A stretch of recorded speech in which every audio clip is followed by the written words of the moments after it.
Nah, secara keseluruhan, pengadilan puisi ini dapat digolongkan sebagai pemberontakan terhadap perpuisian Indonesia dan secara khusus pemberontakan terhadap yang pertama itu kritikus sastra Indonesia.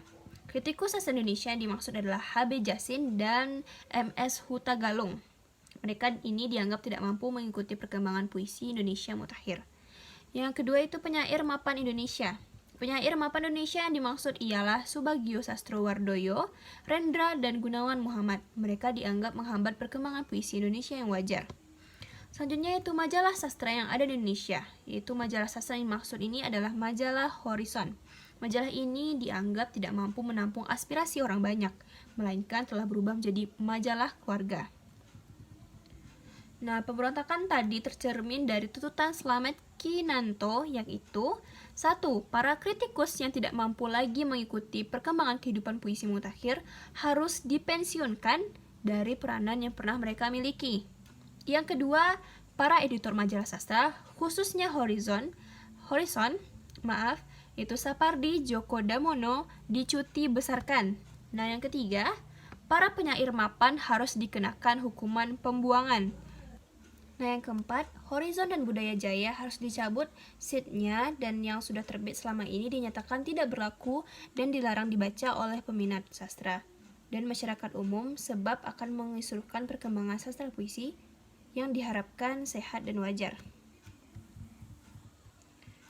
Ternyata majelis hakim yang diketuai Sanento Yudiman menolak semua tuntutan Slamet Kinanto. Keputusan tersebut berbunyi, yang pertama itu para kritikus sastra tetap diizinkan untuk menulis dan mengembangkan kegiatan serta meneruskan eksistensinya dengan catatan harus segera mengikuti kursus penaikan mutu dan sekolah kritikus sastra yang akan segera didirikan. Yang kedua, para redaktur Horizon tetap harus diizinkan memegang jabatan mereka selama mereka tidak merasa malu. Bila dikehendaki sendiri, mereka boleh mengundurkan diri. Yang ketiga, para penyair mapan masih diberi peluang untuk berkembang terus. Begitu juga para penyair epigon dan inkartif boleh menulis terus dengan keharusan segera masuk ke dalam panti asuhan atau rumah perawatan epigon.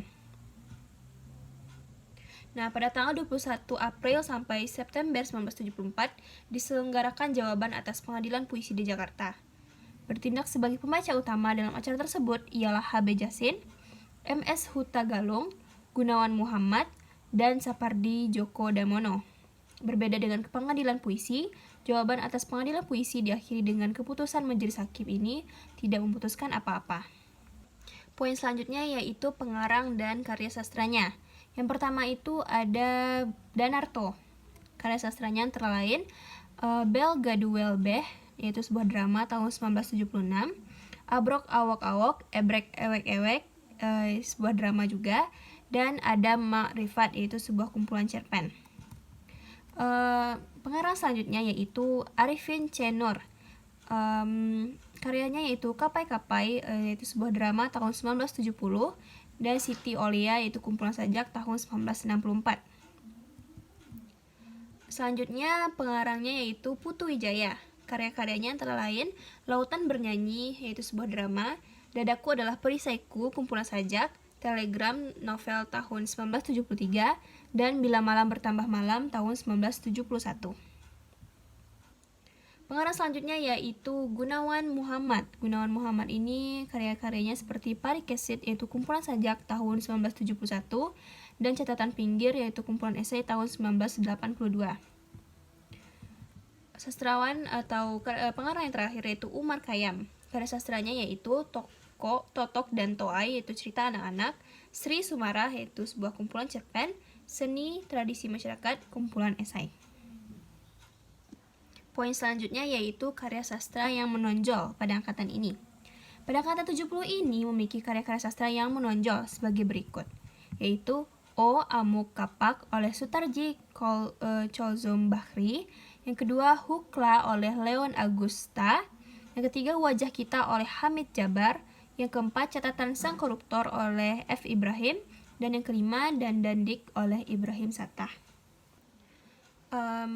Poin yang terakhir yaitu perbedaan karya sastra angkatan 66 dan angkatan 70 sebagai berikut. Yang pertama itu angkatan 66. Angkatan 66, karya sastranya banyak mengandung unsur protes sosial dan protes politik. Yang kedua, adanya manifest kebudayaan. Dan yang ketiga, mulai dikenal gaya pada epik dan puisi. Selanjutnya itu angkatan 70. Nah, angkatan 70 ini muncul puisi beling dan prosa beling. Lalu kata-kata yang digunakan bersifat bebas dan kreatif, dan banyak sajak-sajak yang berupa kata-kata kosong, itu tidak mempunyai makna simbolis, dan dalam drama pemain sering improvisasi. Sekian materi angkatan 70. Selanjutnya adalah materi mengenai angkatan 2000. Terima kasih telah menonton. Assalamualaikum warahmatullahi wabarakatuh.